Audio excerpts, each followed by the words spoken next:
Okay, hello everyone. My name is Dr. Jasmine Nolan Eccles. I am calling the special meeting to order for the City Charter Commission, receiving a special presentation from, is it Dr. Todd Swanstrom? That's correct. I did good, okay. You did real good. The floor is yours completely for your presentation pertaining to anything that will help us in this process that you may be able to inform us or educate us on today. Well, thank you. Thank you. And good afternoon, everyone. I want to begin by thanking you for your service on this commission. We all want to make St. Louis a better place, and you're doing important work, and I really commend you for this. Um, I served on a charter revision commission many years ago, back in the 90s in Albany, New York. By the way, I hope everybody can hear me. Please raise your hand if you can. Okay. And when I got this invitation, I took it to my boss, that is my wife, and I asked her, how is it okay to do this? And she said, well, how long is it going to take? And I said, they said 6 months. And of course, it ended up taking a year and a half to 2 years, right? So it turned out to be a major commitment. So in your case, there's good news and bad news, as the saying goes, right? The good news is you have a deadline, and this is not going to extend out apparently into a long year and a half, 2 year long process. The bad news is you have a deadline, right? Which is to say you only have so much time to get your work done. And when the legislation setting up this process called for a community-driven process modeled on the Ferguson Commission. That's great advice, right? But it's difficult to do it in a few months. So, yeah, you've really got a challenge, and you really have to think about how you're going to engage with the public. My mother used to always say to me, "There's no such thing as too much communication, Todd, and there's also no such thing as too much community engagement. You can't do too much out there talking to folks." On the grassroots about whatever you're planning to do. You've got to be very cognizant of that. And history shows, I'm going to go over the history of charter reform in St. Louis. History shows that charter reforms are very difficult to get approved by the voters. There are many, many more failures than there are successes. And in your case, you need a super majority. You need 60% plus, as I understand it. So you've got a real challenge in front of you. And you need to be very realistic about that. It's easier to oppose change than it is to support it. We all know that, right? It's easier to snipe at something than to be supporting some change. I'll talk about the 2004 effort to reform the charter, in which it was attacked as support for the Confederate flag. Talk about rhetoric, right? Robert Salisbury, a professor at Washington University, commenting on failed charter reform efforts in 1950 and 1957, wrote these words: efforts to change the government structure trigger, as most issues do not, a process of symbolization, which activates large numbers of persons and groups throughout the city until the class character of the struggle becomes inescapable and the substantive policy interests originally at stake are buried in a rhetorical avalanche. So be prepared. Now, that was before the age of social media, right? When people can post stuff anytime they want.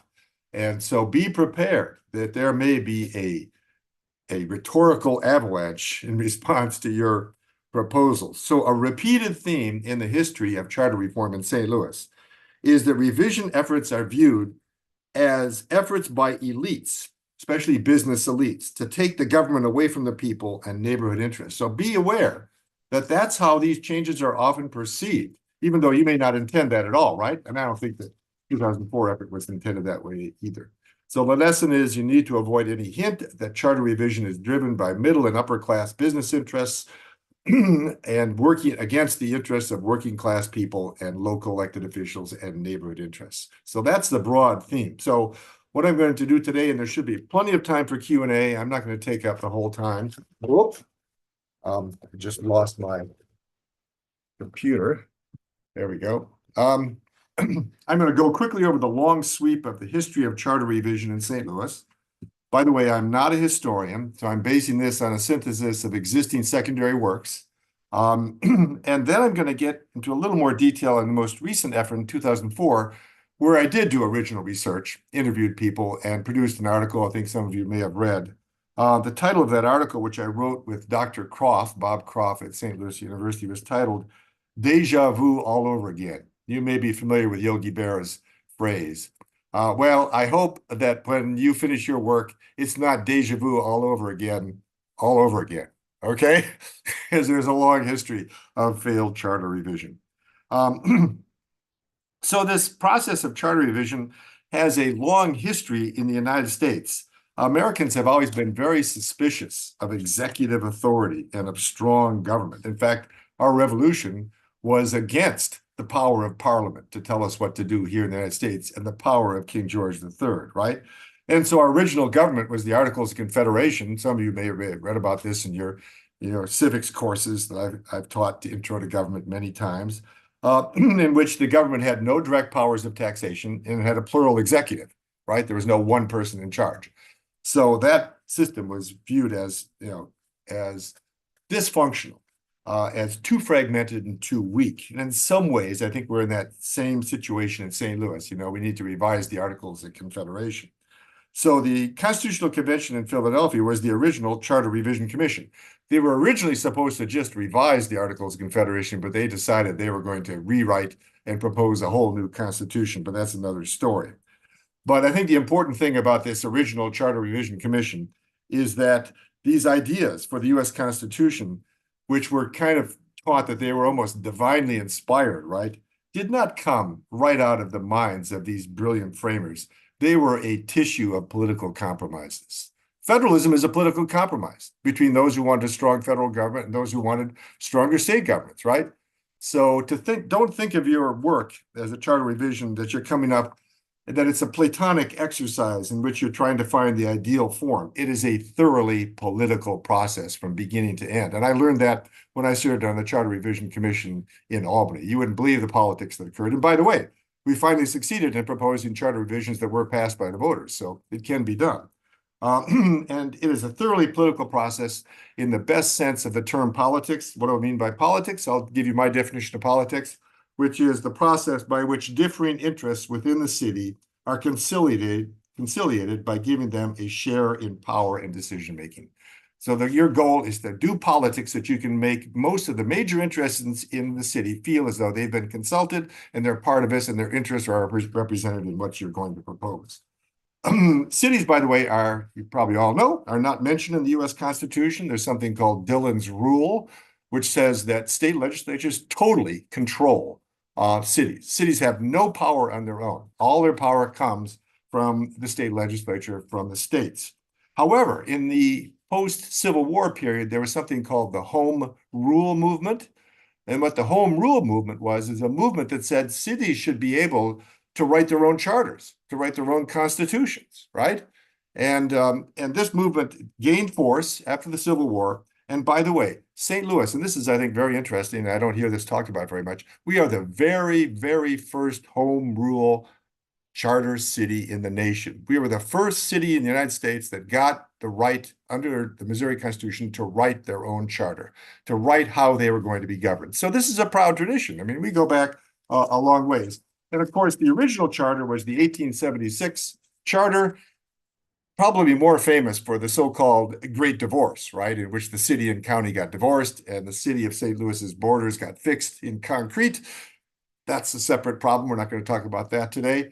But the city charter that was approved as part of the 1876 deal that was passed epitomized, once again, this American tradition of being suspicious of centralized power. It inaugurated a weak mayor system of government in which the mayor does not control most administrative offices in the city.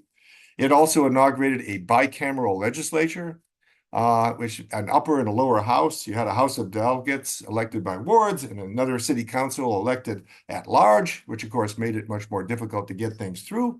But that reflected people's suspicion, right, about government, and that government could be used by powerful interests for their benefit at the expense of the public. As one historian put it about the original 1876 city charter, quote, the city was checked and balanced to death, with responsible leadership virtually impossible. I don't think we're quite as bad at that right now, but frankly, we're in a situation somewhat like that, in my opinion. We can talk about this in the Q&A period. There was various efforts after 1876 to reform the charter. In 1911, there was a charter revision effort by business reformers to create economy and efficiency in government.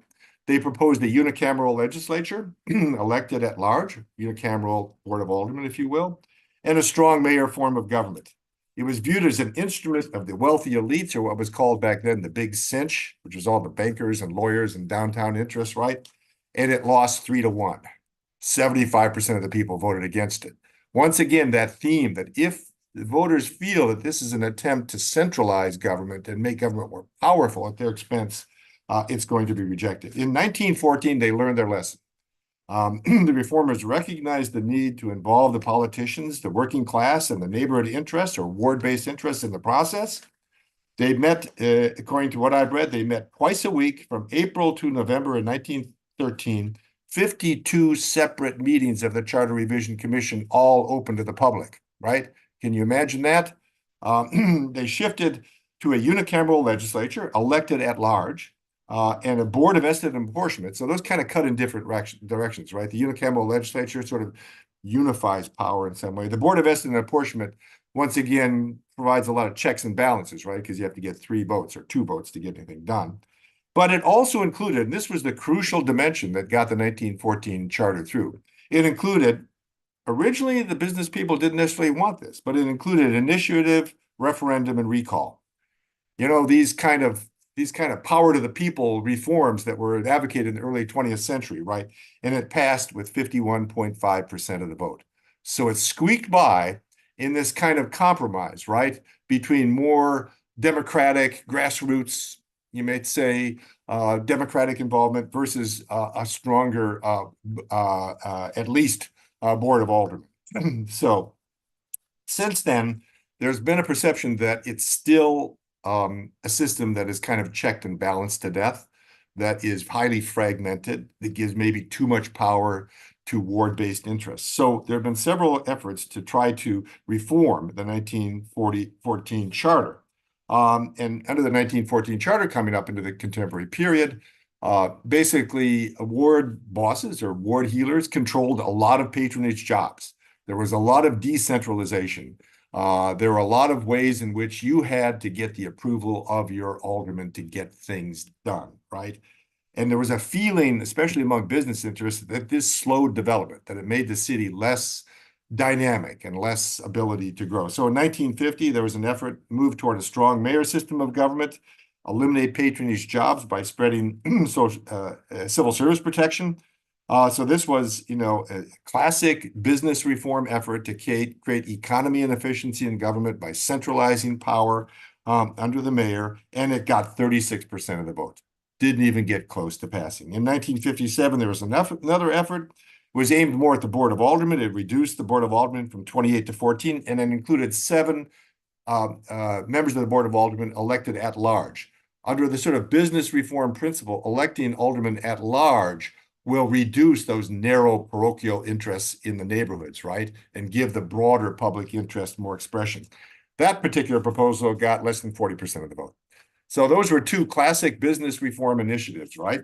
That, you know, and by the way, you know, am I against this particular direction? Not necessarily, but you have to understand the politics of this, right?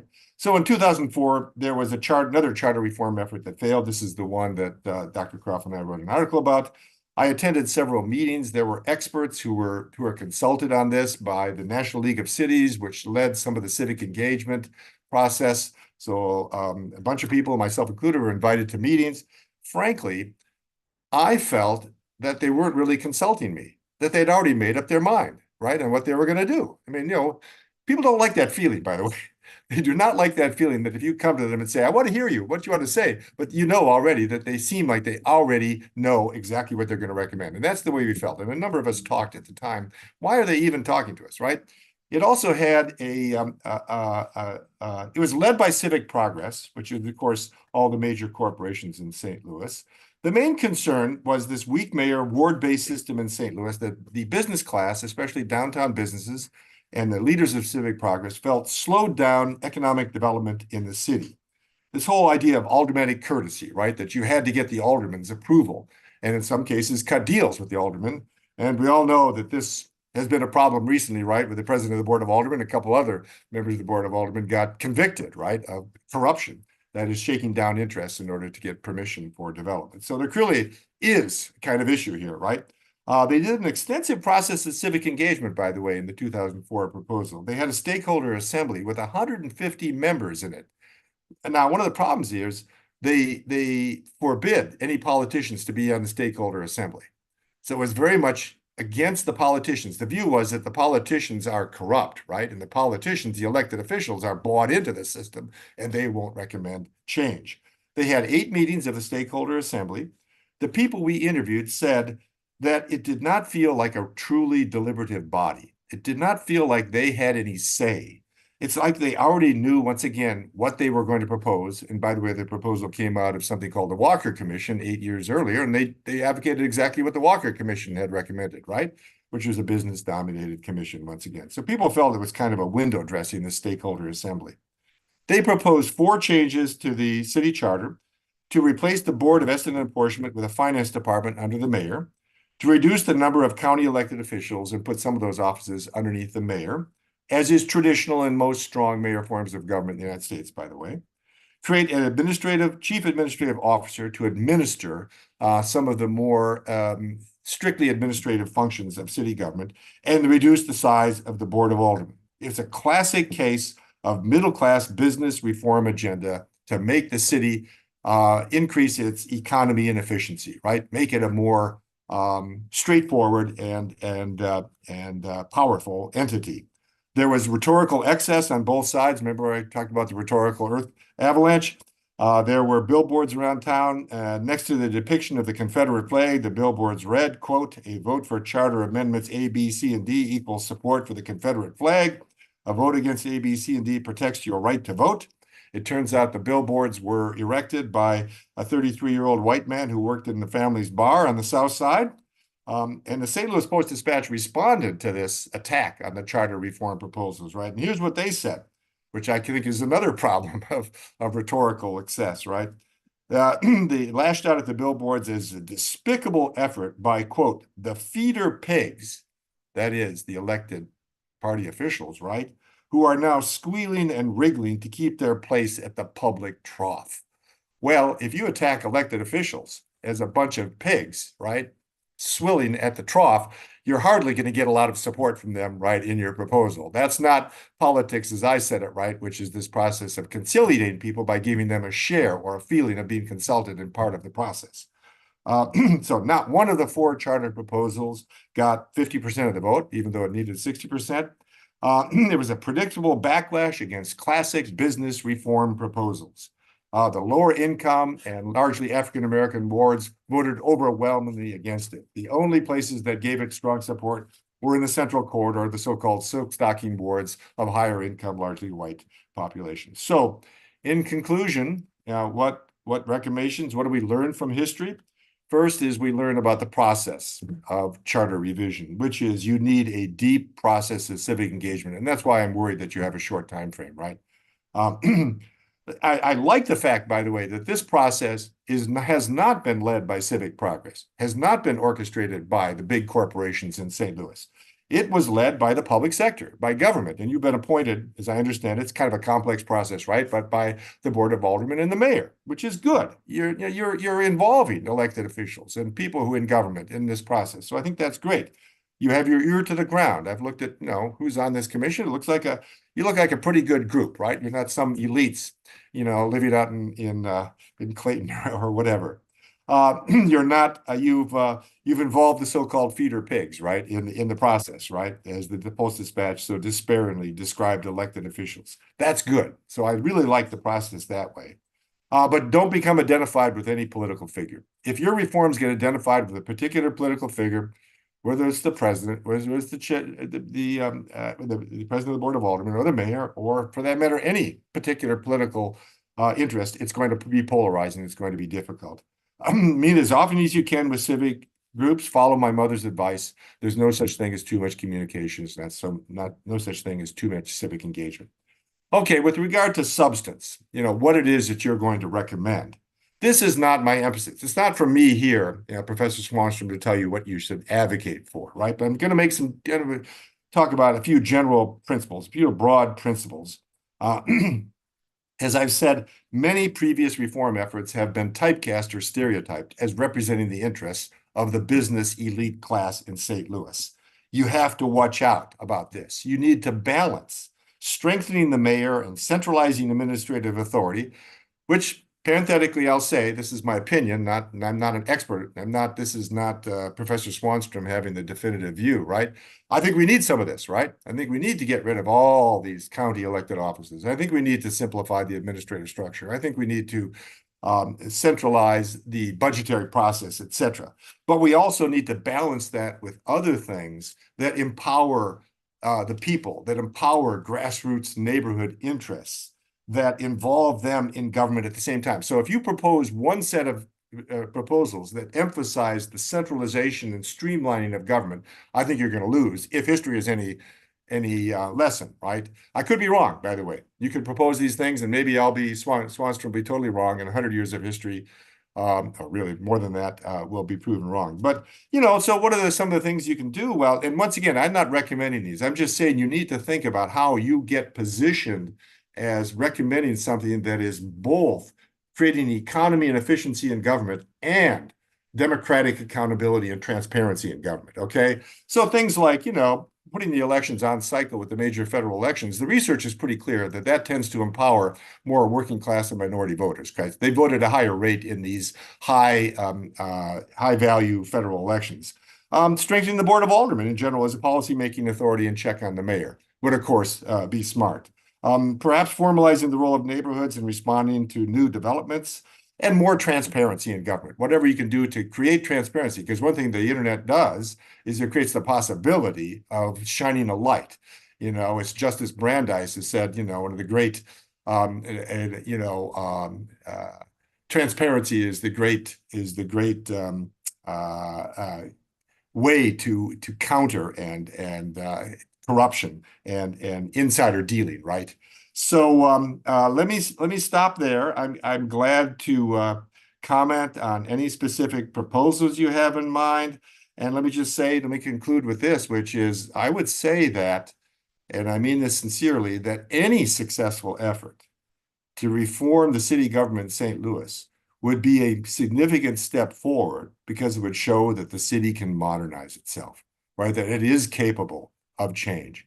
So that, I think, would be very important. So let me stop there. And if you have any questions, I'm glad to talk about anything that I talked about, or anything on your mind for that matter.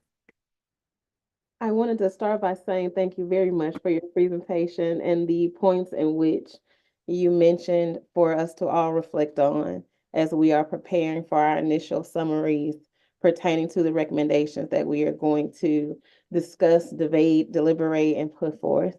I'm going to yield the floor to all commissioners to ask any questions you may have of the professor at this time.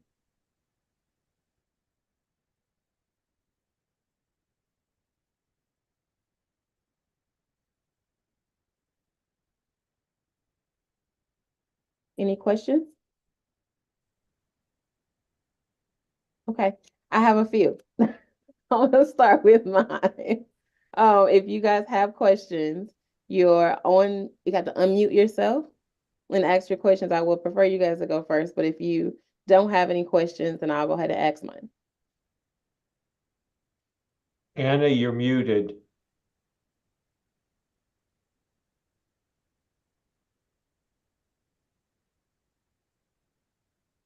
Intagliata, do you have any questions? Okay, I've got it. I think Anna does, but she's Okay. muted. Okay. Sorry, I'm unfamiliar. I came in through Google this time as opposed to my other stuff, and I'm not familiar with where the screens are on this. Thank you very much, Professor Swanstrom, for interesting list of all of the times that we have tried as a city and failed to actually be successful at charter reform. I actually was one of those 150 back there in 2003 or 4 that were involved in that particular effort, and was one of a smaller group then that was charged with going out and trying to defend some of those proposed amendments, debating people like Jim Shrewsbury and others in public about them. And so I have some not very fond memories of that whole part. My general recollection of what failed that time was that those 4 amendments kind of took on everybody. We didn't have a single ally in our corner because everybody was anti one or another of the amendments at that point. And so the effort did really nothing to try to create alliances and build relationships that were important. Instead, we had huge numbers of patronage positions, etc., where people were just putting signs out on their lawns and doing everything they could because it was their livelihood that was at risk. And so this time around, I certainly feel sensitive to some of these kinds of issues and want to be able to not only create successful change for the city, progress for the city, but also balance things so that, as you say, we really do make a difference, but we solve needs for many different sectors of the city. As I've started to think about, what does it look like and what parts of the city seem to appeal, what I've heard over and over again from constituents and others are that one of the greatest challenges we have is lack of accountability. That it comes in all forms and shapes, depending on what the issue is, what the etc. But that we have a general lack of accountability because of weaknesses in the system. And a lot of it comes back to the Board of E&A and the fact that while it does divvy up responsibility, it also creates weaknesses because nobody's really in charge. It's easy to point fingers at other people. But then the question becomes, how do you really, what kind of a system can you put together to try to be able to balance that and still keep still stay in touch with community needs, be responsive to community needs. And I'm intrigued, and I wonder what you know about this. In one of our interviews was raised the issue. When we look at, of course you can move if you divide up controllership, if you the controller's job, and you take and you create a finance department, move all the financial functions, contracts, and everything else over to the mayor's department. We can beef up the board of aldermen who really want to be a city council anyway. And at that point, then we want to give them responsibility, not just to cut, but also to add budget line, et cetera, make them a true legislative, more stronger legislative entity. The question then becomes that there are all these kind of, in-betweens that don't fit in one or the other of those areas. And somebody mentioned that, I think it's New York, or that there is the opportunity in certain city structures, for instance, to have an office of public advocate or a ombudsperson position that's elected by the people, that we might be able to put the oversight committees under, the audit function, different kinds of things that would help to ensure that the city itself, that the constituents of the city would be able to have a place that was actually acting on their behalf, as a balance to both the legislative and the executive processes. What are your thoughts about those kinds of structures, and what do you know about how they work and how they don't work? First, I want to thank you for all your wonderful service to the National Senate and everything you did over the years. So thank you very much. You've raised, I think, a crucial question here. this is a rather, I think we're at an inflection point at the city because Mhm. my understanding is the city is sitting on about $500 million, right? They've got to spend. Mhm. And some of that they have to spend by 2026. And the process of spending in the city is so complicated, and the sign-offs and the kind of, as you pointed out, Ms. Crossland, the way things get kind of convoluted, right? And Mhm. it's just very difficult. So we need to have a more efficient process of city contracting. We need a more direct lines of authority, that people are in charge. They're and not have it so, as you said, it's so diffused now that no one knows who's in charge, right? Mhm. So there is potentially a trade-off between having clean lines of authority, right? Mhm. And a more hierarchical system, frankly, with certain people in charge, right? Um, uh, and accountability. Because we want both, right? We want Mhm. it to be timely and efficient and get things done. The voters want things done in the city. They want the Mhm. trash picked up. They'd like to have the recycling program work as good as possible. They'd like improvements to the streets so that people aren't driving like crazy. They want things done, right? But they also want, as you pointed out, accountability. So I don't, I'll have to say that I am not intimately familiar with particular charter proposals, although what you mentioned here certainly makes a lot of sense to me, and I would encourage you to look into it deeper. But here's what I'm going to Mhm. say, because I think having, ultimately, it's civil society that holds government accountable. By civil society, I mean groups out there, right, that examine the budget and take a look at, I would include by that journalists, right, who Mhm. write articles about what's going on in government. That's ultimately what holds it accountable, not a government office. But if you have a government office, as you said, like an office of public advocate that guaranteed transparency and put out reports, and made it easy, right, for civic groups to find out what's going on, to find out, as one example here, this is different than what you're talking about, but, neighborhoods should not find out about a development after it's already, kind of written in stone, right? They should find out about Mhm. it when the developer is proposing something early on in the process. Then they feel more trusting of government if they're being consulted early on. I'm involved here with the Laclede, neighborhood association here at West Pine Neighborhood Association, and we debate, developments occurring in our neighborhood, and it makes us feel good that we have some power, right? And we are informed about these developments before they're written in stone. So all I've got to say, I don't have a really good answer to your question, but I would say while there is a trade-off between economy and efficiency and accountability, right? You can Mhm. imagine a system which is highly centralized and has very little accountability, but you can have a system that's much more efficient and effective than what we have now and is also accountable.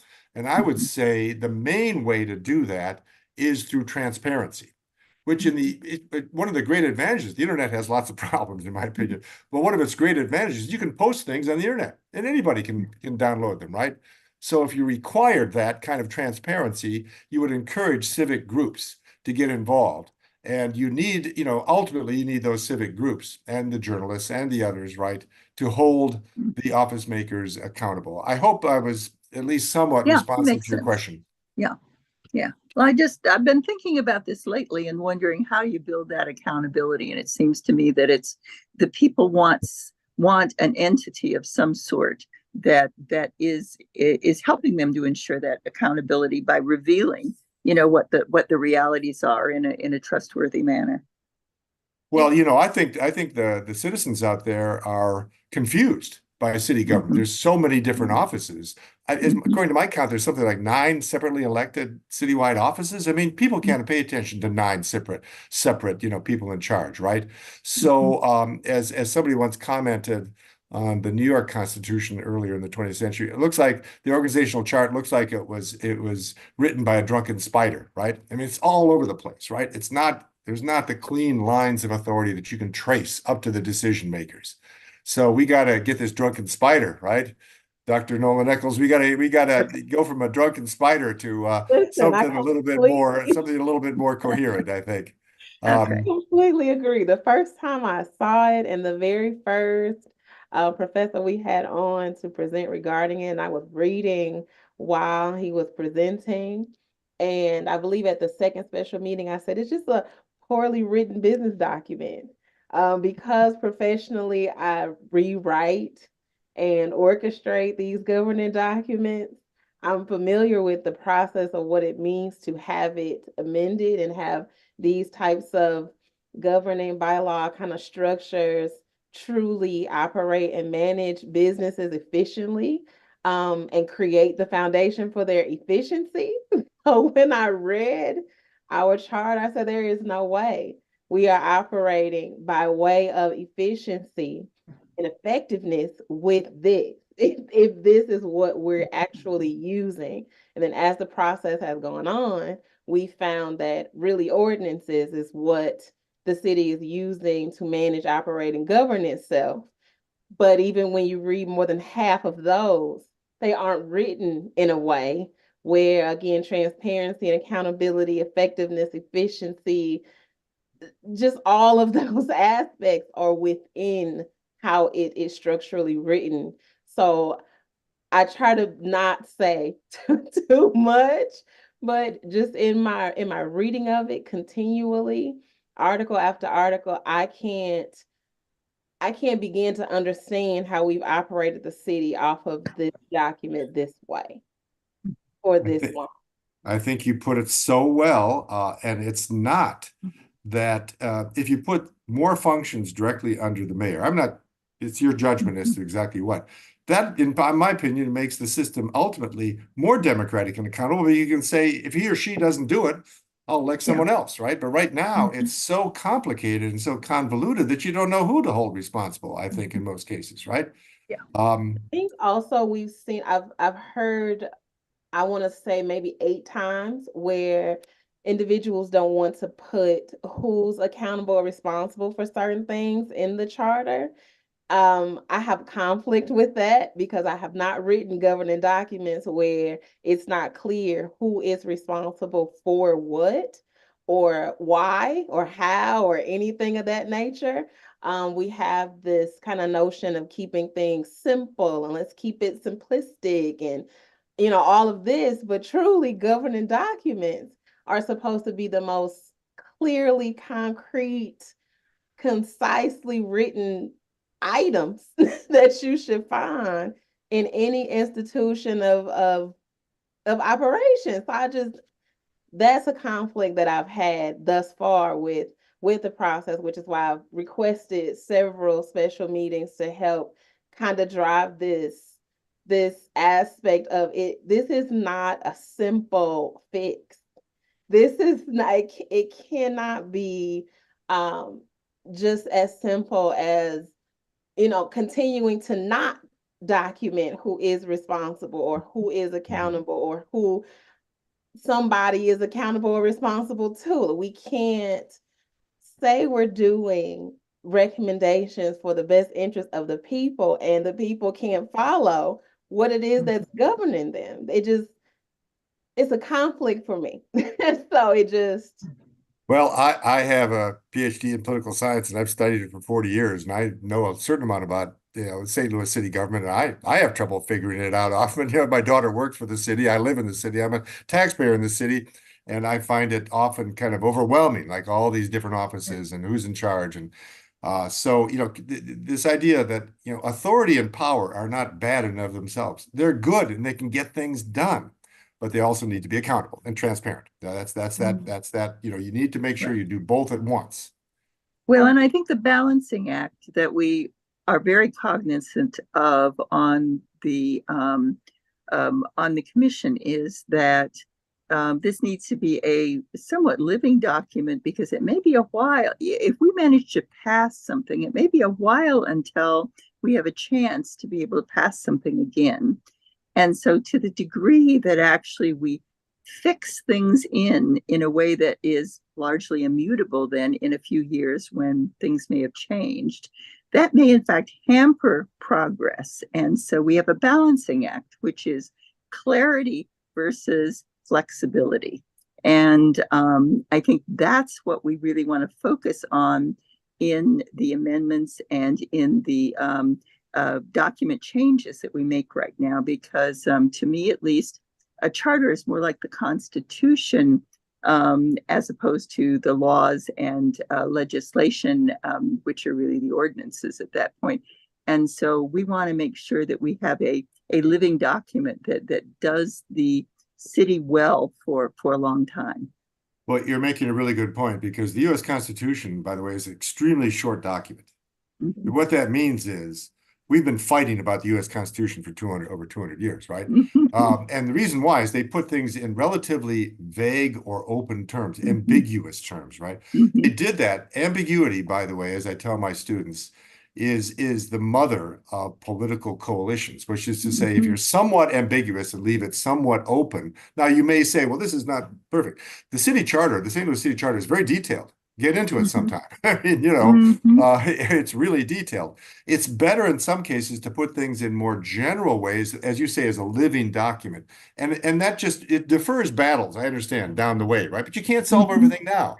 The perfect is the enemy of the good. If you do something that gives us some flexibility, gives us some more clear lines of authority, right, and clear lines of accountability and transparency, that is a step in the right direction. You can't solve everything right now, by laying it out in specificity. Yeah. If we could yield the floor to Commissioner Grant and Commissioner Garth. I'll be quick as I can. I do have to have another meeting.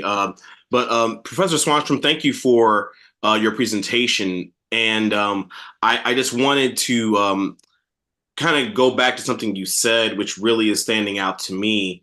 And that is, you made mention about how there are those that are loyal to certain individuals, certain ideologies or whatever. And everybody on here knows, I mean, anyone that's lived in the city long enough knows, city of St. Louis is cliquish, okay? Let's go ahead and just address the elephant in the room. I'm not gonna mix words here. I'm just gonna shoot straight from the hip here.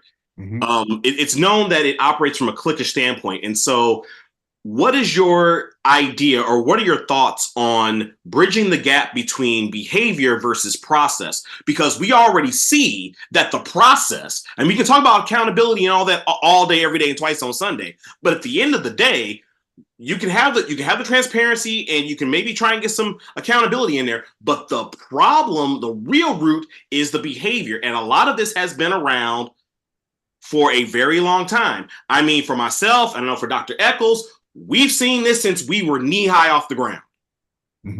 I mean, these are the facts. And so we know different ones want to try and dispel the Delmar divide.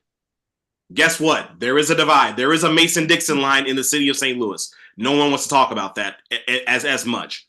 Or the fact that you have certain factions of people who are loyal to, oh, well, they're the South Side progressives, or there are those who are loyal to this particular alderman or this particular political activist or whatever. So at the end of the day, my question is, what can be done to help bridge that gap? Because we can sit here and we can debate and we can come up with the ideas and try to sell that to the people. But if the people are already set in their ways, quote unquote, then yeah, we have the running tally of, hey, this part's going to fail again, or this is going to fail again. Well, you put your finger on the problem. You should be a political scientist, perhaps. Maybe you can come into my class and tell me about the realities of politics. But here's what I would say, and I'm going to be a little bit philosophical, and so excuse me in this, but there's a famous political philosopher who said, when you're writing a constitution, you need to stand behind the veil of ignorance, which is to say, you stand behind a curtain and you don't know where you'll end up. You don't know if you're going to end up in this new system, black or white, rich or poor, in the north side or the south side or wherever. So you need to write this as if you're not, related to any particular interest. And you might be born tomorrow as, I don't know, a wealthy businessman in downtown. That's okay. We got to get them involved too, right? So essentially, what you're trying to do is, and believe it or not, Mr. Garth, people do have a sense of the public interest. I know sometimes we can lose our faith, right? but people do think about the public interest. They do want to at least put their positions in terms of the public interest, right? And say, this is good for the city, right? So it's your job to write rules, the rule of law, such that it is fair to everybody or all of the major interests. Nothing is perfect, right? And so you need to kind of get into that mindset that you're behind the veil of ignorance. You don't know where you're going to end up, and you got to be fair to the people you don't like. You know, I mean, are these neighborhood interests and these ward healers who want everything in the ward to be determined by what's happening in my, little ward or whatever, yeah, that's actually important. We need those people too, right? The whole can't be happy if the parts aren't happy, is the way I put it. So there's a balance there, right? There's a citywide interest, but there's also the interests of a specific neighbor, and often they come in conflict. You're not settling that conflict. You're just setting the rules by which that conflict will be processed in such a way that hopefully everyone will feel as though they were, I say conciliated, were consulted or whatever. So I don't have an easy, you've got the tough question here, but it's your job, as I said, to act as if you want everyone, including the people you don't like, to feel like they're part of the system. Okay, and that's a tough job. Thank you again. Thank you for the question. Commissioner Grant, the floor is yours. Sure. Thank you, Professor, for being here, answering our questions, pontificating on John Rawls.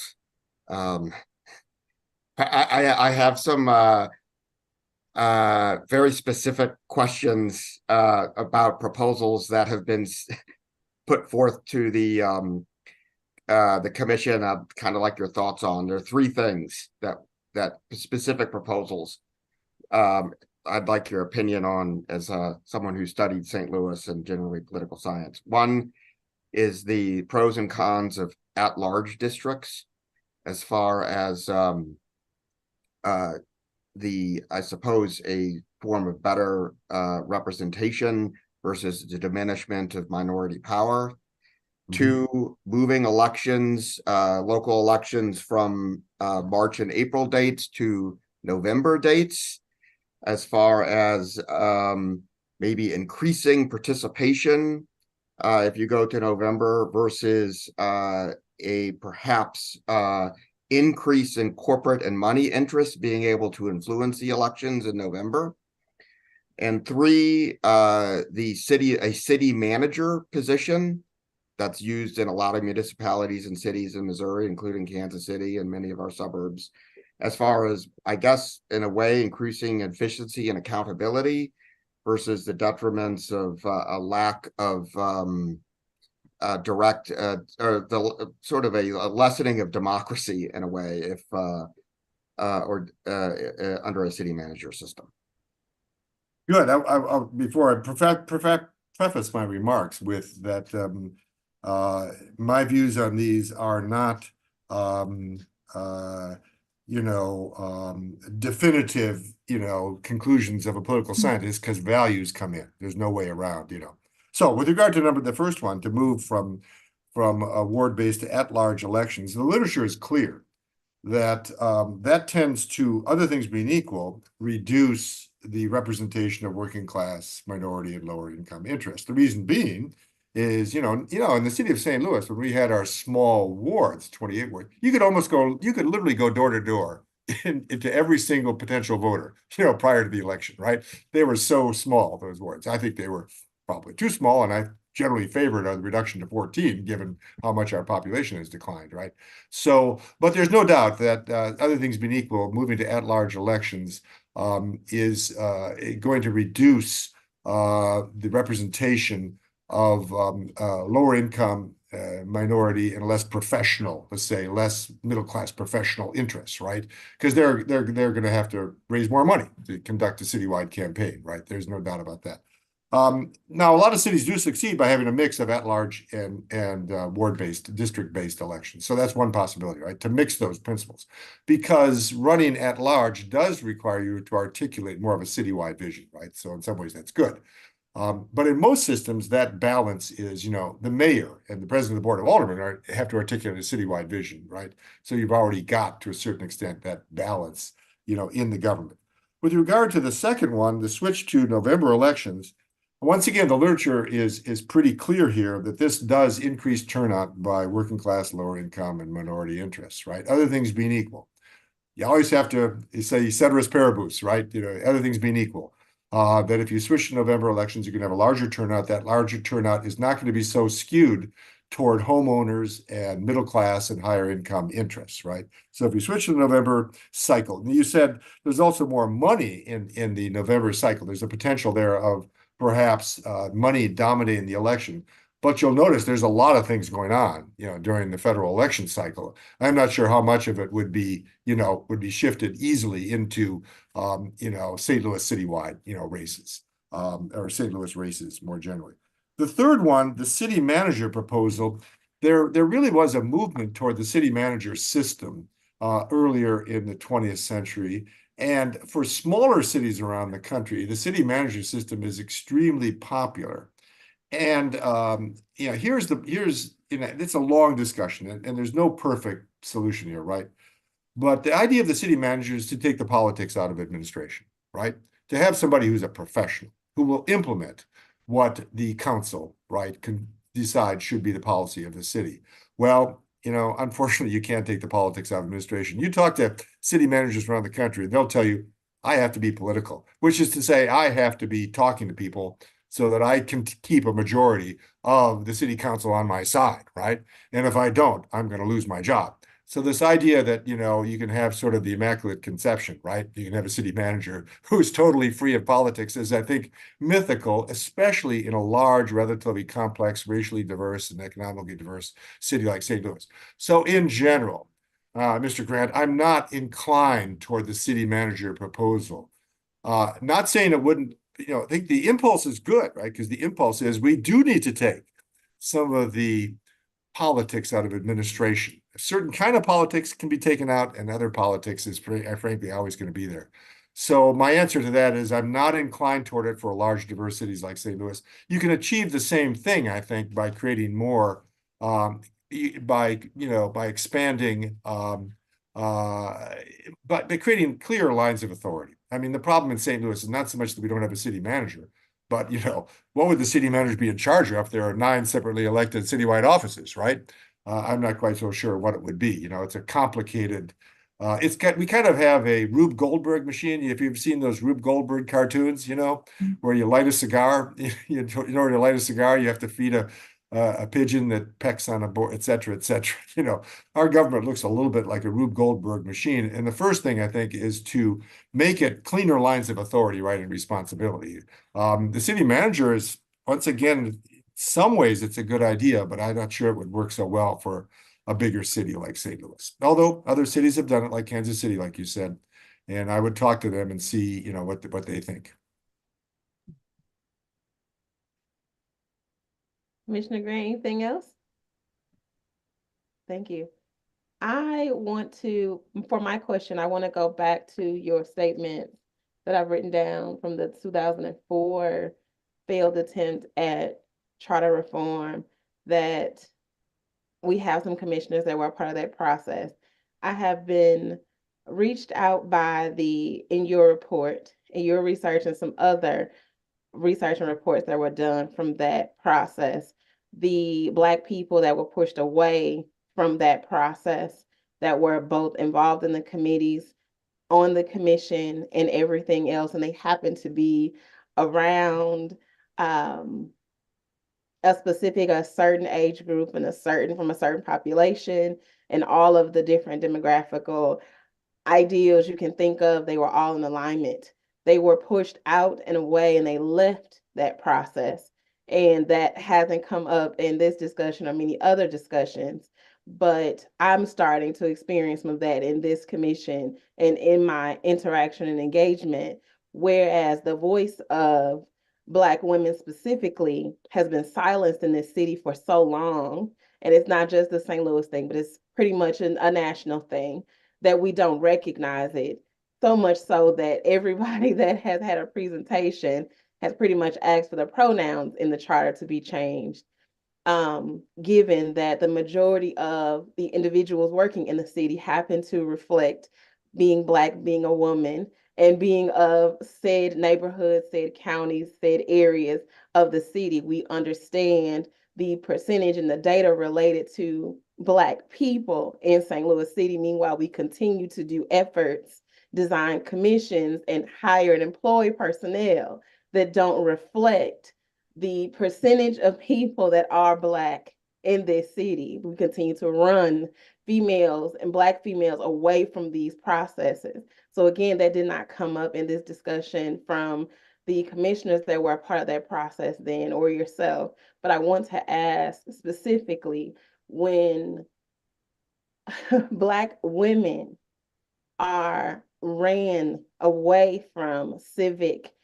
duties, civic discussion, civic engagement, civic responsibility, due to all of the, as Commissioner Garth said, cliquish activity, alignment to politics, a few other layered issues, but they are the primary individuals or people that lead these voting efforts with other communities. Is not to exclude other communities, but lead those charges, lead those organizations that get said reform passed. My concern is the lack of accountability for said things, even the segregation that is still listed clearly in the charter. I believe I may be the only person that has spoken to it being a concern, which means that it is woven into all things relative to the city of St. Louis. Some of those things being the concern of the people, but aren't making it to the priority issue to be addressed in said reform. So to go back to your statements about who actually votes for anything or things in the city to be passed, who's actually impacted and affected by anything, all things, and everything that these processes impact. I think, again, I wanted to make sure these special meetings occur so that some of these issues can be driven home. That 2004 attempt to address the charter, Black women were pushed away from that process. And they have documented it, researched it, completed articles, did reports on it. They were driven away intentionally, both politically, personally, and professionally from that process. Meanwhile, we have had special meeting after special meeting say that the minority transparency, involvement, inclusion, engagement, and processes is what has to take priority influence in these things for change to actually occur. But I don't see it. I don't think that we understand the importance and why these things are continuing to stay the same.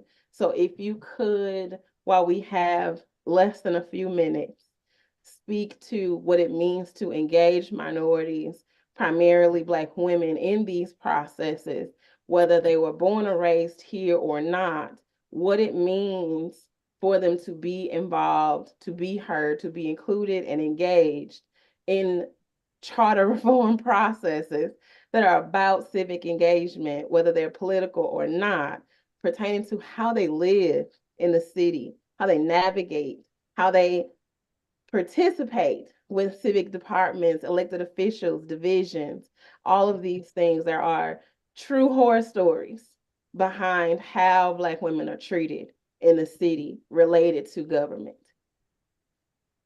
Well, Dr. Nolan Eccles, you're probably not going to like my answer. By the way, I totally agree with you about the 2004 effort. I believe there were people who were shoved aside and felt that they weren't being involved in it. And I think that was a big mistake.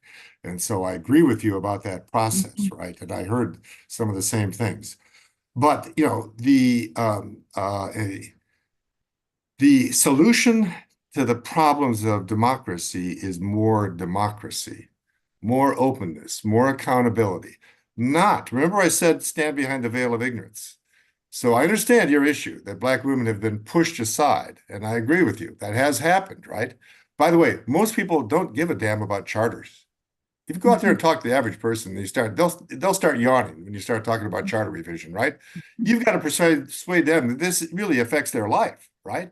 That this is important. And the way it affects their life is, if people are very cynical right now, and I think I totally understand where you're coming from, but the solution is not to say that this is a process that's going to empower Black women. No, this is a process that's going to empower all the citizens, because it's going to be open. It's going to become democratic. It's going to become transparent. It's going to become clear. It's going to be, because you can get involved now. You can make a difference, right? But not singling out one group. That's why I say you're probably not going to like my answer, because my answer is you got to stand behind the veil of ignorance and say, I'm going to support things that are good for all the citizens of St. Louis, because a constitution applies to everybody, right? And democracy and the rule of law, which operates the way it should operate, should give people the energy. Right now, people are often, especially lower income people, renters, people who, don't feel that it makes any difference. They're cynical about the whole process. They think it's rigged. But if you can create a process which is more open and transparent and empowering, then that will engage them. But this is, the problems you're talking about are long-standing. They go back centuries, right? So you got to think about this charter revision process is a movement on the way.